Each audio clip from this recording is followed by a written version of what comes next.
importante avec Raphaël Redon.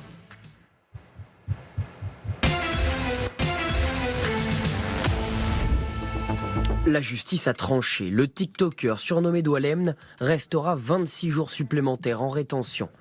Ses avocats contestent ce choix. Cette décision est rendue dans une situation politique et diplomatique tendue et dont notre client fait les frais. Suite à l'aller-retour express de l'influenceur en Algérie, Bruno Retailleau avait dénoncé une humiliation de la part d'Alger qui avait refusé son expulsion. Dans la foulée, sur notre antenne, le ministre de la Justice maintient cette position. Aucun étranger et aucun Algérien ne doit pouvoir, sur le sol français, insulter, menacer nos concitoyens, menacer notre pays.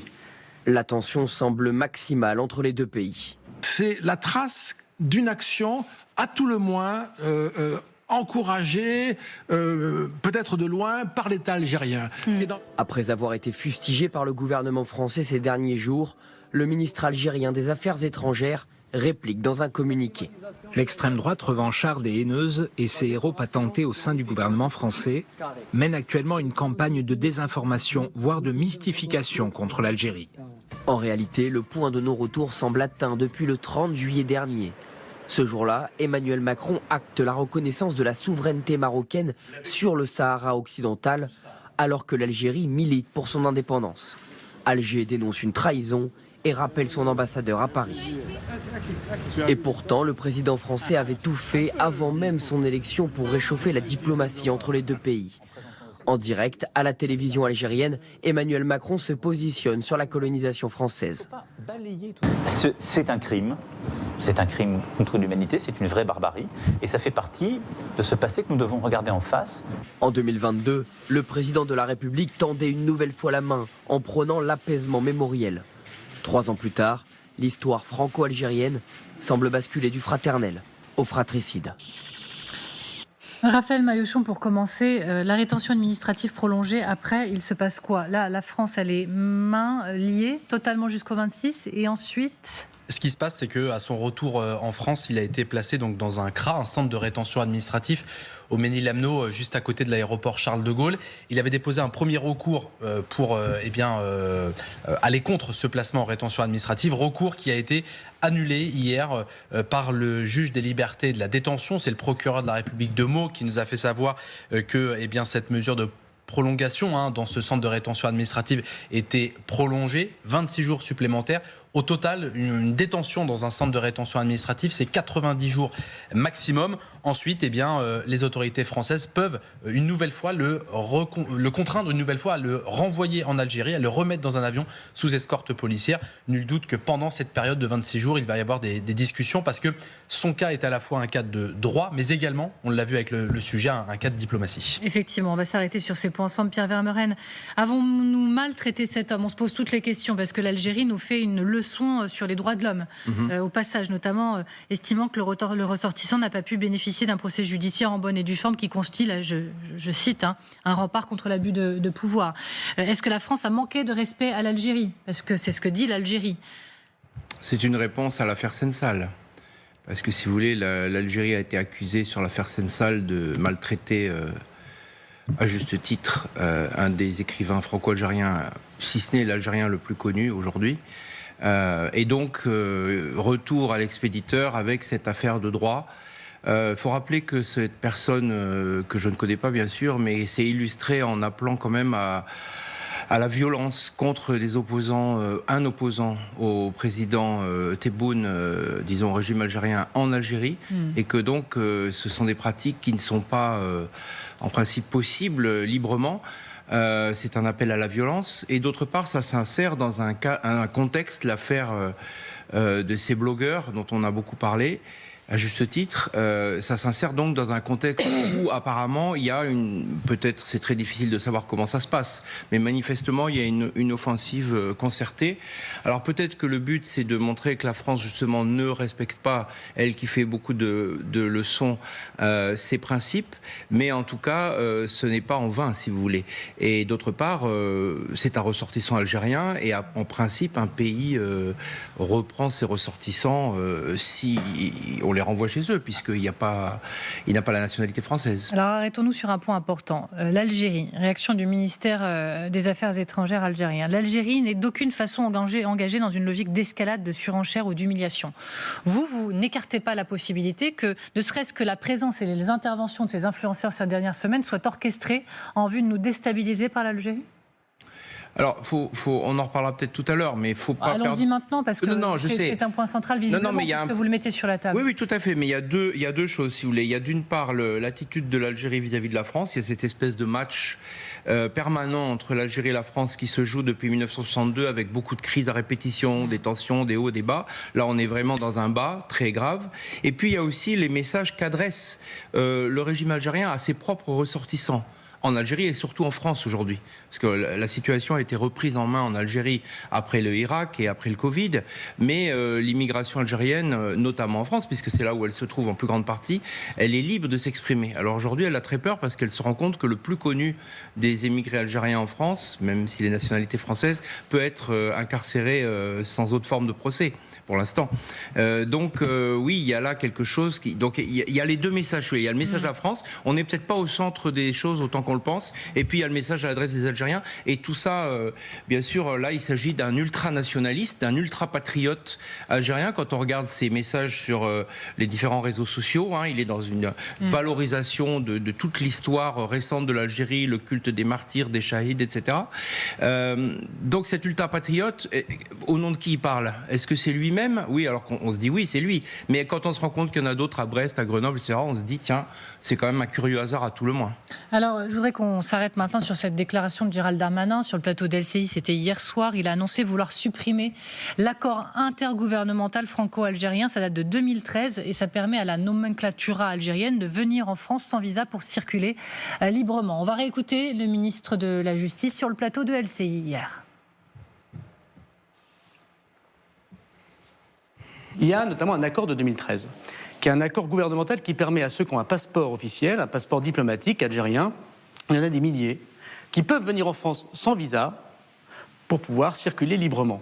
Je pense que toucher les dirigeants, ou la plupart des dirigeants algériens, qui ont la position de décision d'humiliation, comme l'a évoqué le ministre de l'Intérieur, ça me paraît plus intelligent, plus efficace, et ça peut se faire très rapidement. Cette mesure, elle serait vraiment plus efficace face à l'aggravation des tensions entre Alger et Paris ? Il y a deux mesures possibles qui sont évoquées régulièrement. C'est l'abolition de l'accord de 1968, qui a été revu 3 fois. Bon, ça dépend exclusivement du président de la République et ça concerne tous les Algériens. Donc c'est assez compliqué.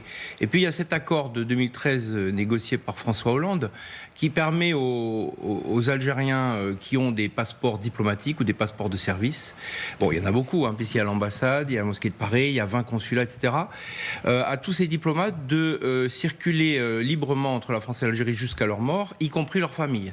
Donc il y a toute une partie finalement de cette population, c'est peut-être pas un nombre très important, mais en tout cas c'est des gens importants qui peuvent circuler en dehors de tout visa et de toutes les contraintes qui s'appliquent à la population algérienne en général et à tous les détenteurs de passeports qui ne sont pas Schengen, voilà, et pour lesquels il faut un visa.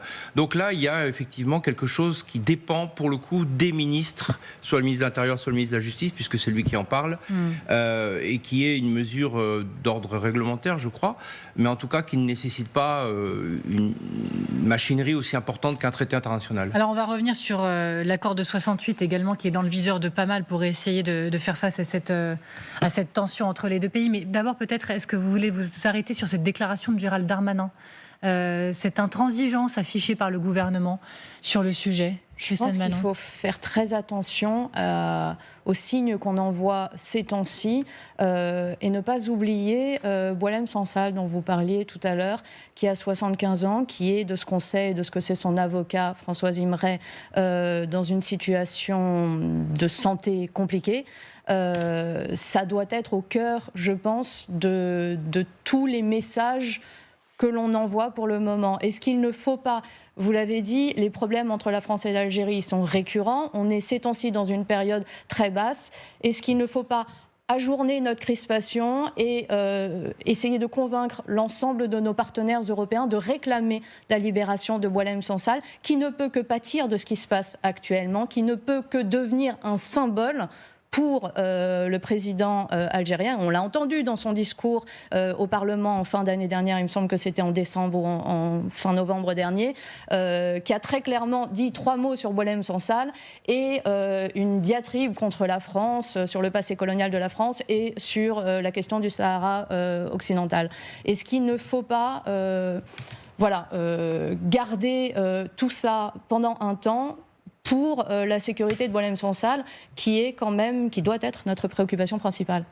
Alors, dans un monde idéal, évidemment, vous avez tout à fait raison.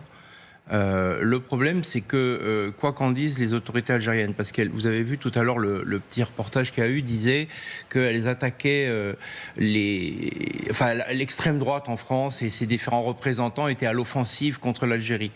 Mais le discours dont vous parlez du président algérien, il a été d'une violence inédite. Terrible. Inédite, parce que jamais Bouteflika lui-même n'avait parlé de génocide. Il avait parlé de génocide culturel.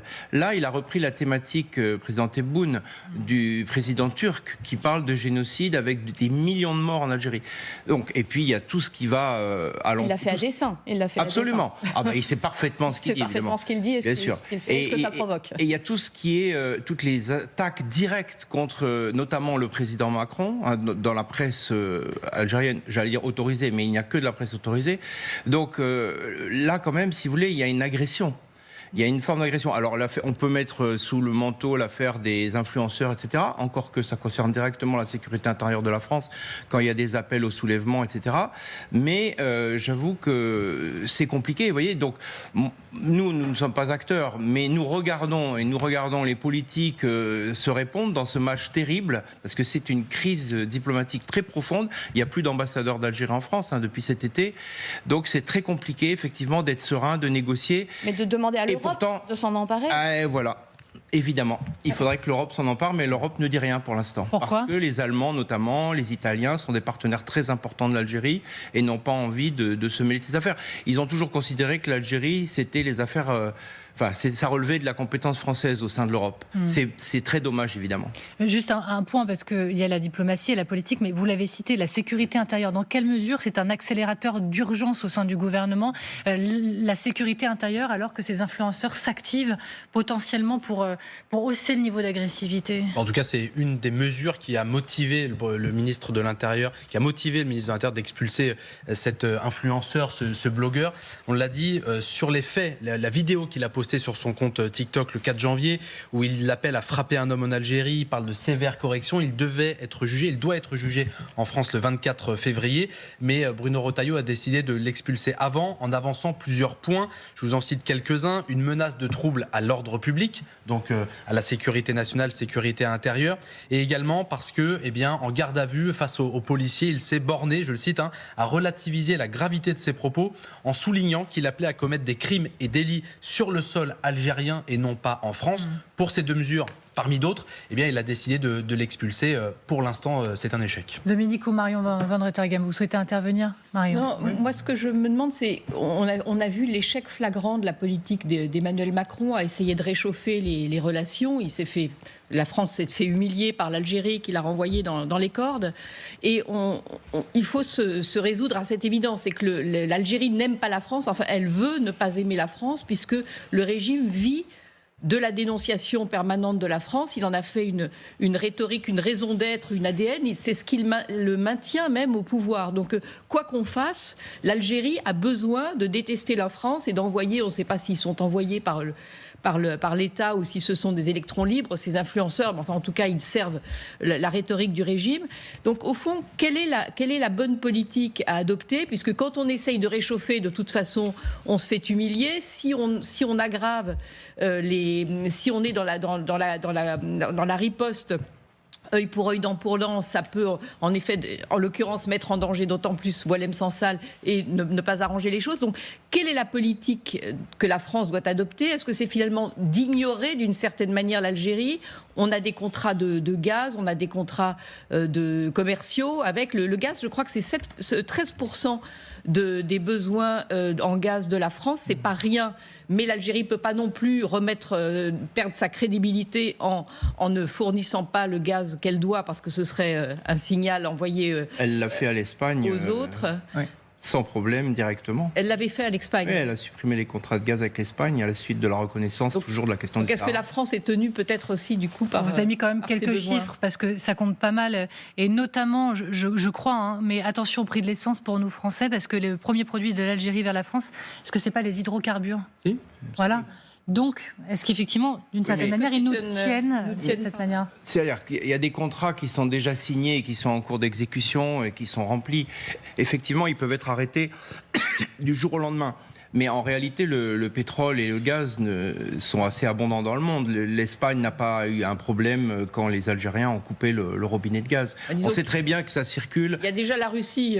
Oui, la Russie s'est fait. Mais on achète quand même du gaz russe par ailleurs, par d'autres biais. Ce sont des contrats entre l'Algérie et la France sur le GNL. Cette année, je crois que 2 millions de tonnes de GNL seront livrés. C'est contractuel, notamment avec Total Energy et Engie. Mais en réalité, il y a d'autres sources d'approvisionnement. Bien sûr, les États-Unis et la Norvège. Et je ne parle pas de l'Azerbaïdjan. Donc au total, les pays du Golfe, bien sûr. Donc on a d'autres ressources. Donc ce sont des livraisons diplomatiques, en réalité. Hein, je parle sous le contrôle. Je suis tout à fait d'accord. Oui. Donc, on pourrait retourner, la France pourrait tout à fait retourner l'argument et dire, eh bien écoutez, nous coupons ce contrat et toucher au portefeuille Alger.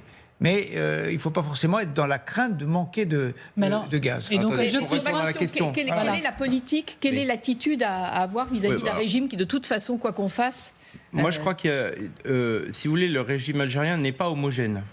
Il y a une partie des élites algériennes qui veulent des relations avec la France, qui viennent régulièrement en France, qui ont de la famille en France, des enfants étudiants, des biens, etc. Bon.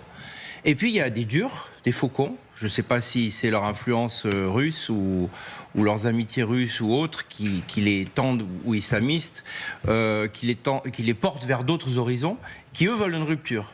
Et là, on voit bien que le président Tebboune, au début, il était plutôt le porte-parole des francophones. Il s'entendait bien avec le président Macron. Et puis là, il a été saisi pour passer du côté des faucons. Voilà. Donc il ne faut pas voir l'Algérie comme un bloc monolithique. Je ne parle pas du tout de la population, là je parle en plus de l'appareil d'État au plus haut niveau. Bon, à l'intérieur de l'armée et de l'état-major. Donc il y a ces tensions qui sont bien réelles. Alors est-ce qu'il faut, pour répondre à votre question, ce qu'il faudrait c'est normaliser la relation avec l'Algérie. Parce que depuis 62, on n'a pas des relations normales. On a des relations, c'est un tête-à-tête, voilà, comme vous avez dit. L'Europe est totalement absente. Je vous soumets des mots beaucoup plus directs. Yves Tréhard dans le Figaro, la rente mémorielle a toujours servi de refrain pour faire danser l'ancien colonisateur depuis 62. C'est des mots que vous pourriez reprendre ? On peut les reprendre. Regardez, le président Hollande et le président Macron, en réalité, avec l'Algérie, ils ne parlent que de la mémoire de la guerre d'Algérie. Est-ce qu'avec le Vietnam, quand on va visiter les Vietnamiens, on parle de la mémoire de la guerre du Vietnam? On parle de tout à fait autre chose. C'est l'histoire, ça appartient aux historiens. Bon, là, donc les Algériens, en réalité, ont réussi à nous cornériser sur ce sujet. Il y a deux sujets. Il y a le sujet de la mémoire et le sujet des visas. Et toutes les affaires sérieuses se font avec d'autres. Les achats d'armes avec les Russes, les grands contrats avec les Chinois, les relations industrielles avec l'Allemagne et avec l'Italie, les relations géostratégiques avec les Américains, les relations islamiques avec les monarchies du Golfe ou l'Iran, etc. Et nous, finalement, on est quoi? Donc voilà, donc il faut peut-être rétablir des relations normales. Voilà, c'est un pays maghrébin, c'est un pays africain parmi d'autres, qui pour une partie de sa population et surtout de ses dirigeants ne nous aime pas beaucoup. Et voilà, en l'occurrence, mais il y en a beaucoup aussi qui nous aiment. Voilà, donc il faut sortir de l'affectif et passer au diplomatique. Il y a juste un point sur lequel je voudrais revenir parce que vous avez cité la Russie à plusieurs reprises. Pardon, je pense que c'est important parce que c'est un angle mort depuis quelque temps. Nous, on parle beaucoup de l'influence de la Russie sur le continent africain. On parle du Mali. On n'a jamais parlé, ou presque, de l'Algérie. Expliquez-nous à quel point la Russie est entrée sur le territoire algérien et pèse désormais sur les décisions algériennes. Oui. L'Algérie a toujours eu une position ambiguë pendant la guerre froide, parce qu'elle était à la fois très proche de la France et des États-Unis, et en même temps très proche des Russes. Sauf qu'au fil des années, et des Chinois, sauf qu'au fil des décennies, elle a fini par acheter de l'armement exclusivement soviétique puis russe. D'accord. Voilà. Donc ça, deuxièmement, pour les Russes, c'est très important parce qu'ils viennent de perdre la Libye et la Syrie. Et le seul vrai allié qui leur reste dans le monde arabe, aujourd'hui, c'est l'Algérie. On ne sait pas ce qu'il en sera de la Syrie demain. Ils avaient perdu l'Irak aussi à l'époque. Donc, voilà. Donc, pour eux, il y a un investissement très important. D'autant plus que Les Russes sont en Libye, les Russes sont au Mali, les Russes sont au Niger. C'est-à-dire tout ça, c'est les frontières de l'Algérie. Et ils ont contribué à chasser les Français du Sahel, les Russes, notamment par les réseaux sociaux. Et ils contribuent à mettre les Français dehors en Algérie, là, actuellement ? Ah ben c'est une hypothèse. C'est difficile de l'exclure parce que c'est ce qu'ils ont fait en Afrique, en Centrafrique, au Sahel. Et donc, si vous voulez, là, il y a un angle mort, effectivement, parce que personne ne parle de ça. Vous ne communiquez pas là-dessus. Quand vous êtes russe ou algérien ou autre, vous ne communiquez pas là-dessus. Mais quand on regarde les faits, c'est troublant. Dominique. Deux questions. La première, c'est au vu des relations assez dégradées et en fait fluctuantes, mais à un niveau assez bas des relations entre Paris et Alger, est-ce que Emmanuel Macron a eu raison ou pas de porter ses regards vers le Maroc et de dire, écoutez, un allié plus facile, c'est le Maroc, et donc en termes d'économie, mais aussi de relations en général. Est-ce que oui ou non ? Mais c'était déjà comme ça. C'est-à-dire que, si vous voulez, la France a toujours aidé le Maroc dans le conflit au Sahara depuis 1975. Il y a même des avions militaires français qui ont fait la guerre aux colonnes du Polisario dans les années 70. Donc, ensuite, il y a des Français qui ont aidé aussi les Américains et d'autres à construire les murs autour du Sahara. Mais la reconnaissance officielle est nouvelle. Le plan de large autonomie au Sahara, il a été concocté entre le roi du Maroc et le président Sarkozy en 2007. Donc, si vous voulez, c'est un retour à la normale, je dirais, avec en plus un mot, le mot souveraineté. Et c'est ça que les Algériens ne pardonnent pas au président Macron. Vous trouvez ça logique ? C'est la logique et les Algériens le savent parfaitement. Ils ne sont pas surpris. Ils font semblant d'être scandalisés. Mais en réalité, parce que le président Macron les avait habitués au silence sur cette question. C'est pour ça qu'ils lui en veulent particulièrement à lui. C'est pas la position de l'ONU ? Non, l'ONU est neutre. L'ONU règle un conflit de décolonisation. L'ONU a décidé qu'on ne reconnaissait pas de souveraineté pour le moment. Tout à fait. Donc le président Macron est allé quand même contre un certain consensus international. Il a suivi la position américaine. Voilà, qui s'est exprimée à la fin du premier mandat de Trump, reprise par un certain nombre de pays européens, effectivement, dont l'Espagne et l'Allemagne aujourd'hui. Voilà, donc de ce point de vue-là, il y a un peu une européanisation de cette vision à travers cela, et les Marocains sont évidemment les grands gagnants. Mais franchement, dans l'histoire de la relation franco-maghrébine, c'est pas du neuf. Deuxième question, est-ce que j'ai été très sensible à ce que vous avez dit sur... En fait, le régime algérien s'adresse aussi aux Algériens qui sont en France. Environ 1 million de personnes, près d'1 million de personnes d'immigrés algériens. Les chiffres sont, discutés. Il faut ajouter que, si vous me permettez, une parenthèse, les franco-algériens pour Alger, qui sont beaucoup plus nombreux que ces 1 million, sont algériens, du point de vue d'Alger. Voilà. Bon. Dans quelle mesure le gouvernement français et Paris sont un peu coincés par cette population qui est importante, en tout cas? Oui, non, ils ne sont pas coincés, mais c'est vrai qu'il faut prendre ce fait dans l'équation, comme vous dites. Parce que, oui, il y a... Alors, les Algériens, eux, ils vont très loin. Ils disent, nous avons 6 millions de ressortissants ou plus sur le sol français. Bon, il faut savoir qu'il y a 20 consulats qui s'occupent de la prise en charge et notamment de la comptabilité très importante de toute cette population et de ses descendants, etc. Donc, c'est une affaire centrale pour Alger. Tout à l'heure, dans votre présentation, vous avez parlé de l'aide au développement. Oui. L'aide au développement, c'est rien. Oui, alors c'est 130 millions d'euros quand on sait que le PIB de l'Algérie, c'est 247 milliards de dollars. C'est une goutte d'eau. Alors je précise, c'est l'argent, ces millions que la France donne en soutien à l'Algérie régulièrement, et certains disent faut couper. Et notamment pour aider la mer avec une petite cuillère, visiblement. Notamment pour sélectionner les étudiants algériens qui viennent en France. Ouais. Mais l'Algérie n'est pas un pays pauvre. L'Algérie est un pays qui a beaucoup d'argent. Donc, si vous voulez, elle n'a pas besoin de cette aide. Mais j'ai mal entendu le chiffre que vous avez donné. L'Algérie considère qu'elle a 6 millions de ressortissants en France. Oui, c'est ce que disait le président Bouteflika. Hein. Ouais. Ouais, il parlait de 5 millions et récemment d'autres... Algériens et franco-algériens. Oui, mais si vous voulez, c'est des chiffres pour impressionner. Hein.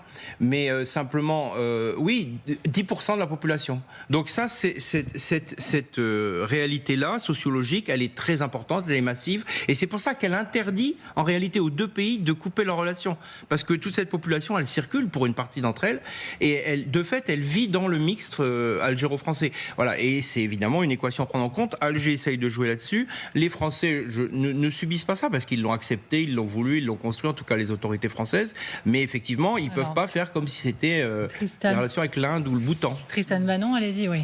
Est-ce qu'une position raisonnable, encore une fois, avec l'idée qu'il y a Boualem Sansal depuis le 16 novembre qui est enfermé en Algérie, est-ce qu'une position raisonnable, ce ne serait pas d'arrêter les petites phrases et de redevenir ou de devenir très ferme sur les visas. Et question subsidiaire, est-ce que selon vous, évidemment vous ne le savez pas nécessairement, mais en tout cas selon votre expertise, il faut craindre des attentats qui seraient sur notre sol par des Algériens? Non, alors là... Non. Si vous voulez, l'Algérie a été victime du terrorisme dans les années 90. Quand il y a eu des attentats d'origine algérienne sur le sol français pendant la guerre civile, c'était des attentats commis par des islamistes qui combattaient eux-mêmes le gouvernement algérien. Non, je crois que ça, c'est pas la question. Non, là, on est sur le terrain. Parce que c'est une question qui... Oui. Il nous reste quasiment plus de temps. Pardonnez-moi, il nous reste quasiment plus de temps. Je voudrais vraiment conclure, pardonnez-moi, sur ce point, du coup. Alors, c'était, un mot. Est-ce qu'il faut être très ferme sur les visas il faut surtout dire ce qu'on dit, on doit le faire, parce que ce qui est très mauvais, c'est la multiplication des petites phrases qui sont des signes qui n'engagent à rien, qui agitent effectivement le bocal et qui ne débouchent sur rien. Donc si les choses qui sont annoncées sont faites, c'est très bien. Effectivement, de la part des autorités gouvernementales, il faut parler peu et agir. Très ferme, contrairement à nous qui pouvons parler sans agir, mais les gens qui sont en responsabilité, ils doivent le faire. Mais c'est vrai, c'est pas la même chose. En effet. Merci beaucoup Pierre Vermeuren, c'était passionnant de vous entendre, d'échanger avec vous, historien, spécialiste de l'histoire de l'Afrique, votre livre L'histoire de l'Algérie contemporaine. Merci à vous également, et puis restez avec nous puisque LCI vous répond dans un tout petit instant avec notre question du jour.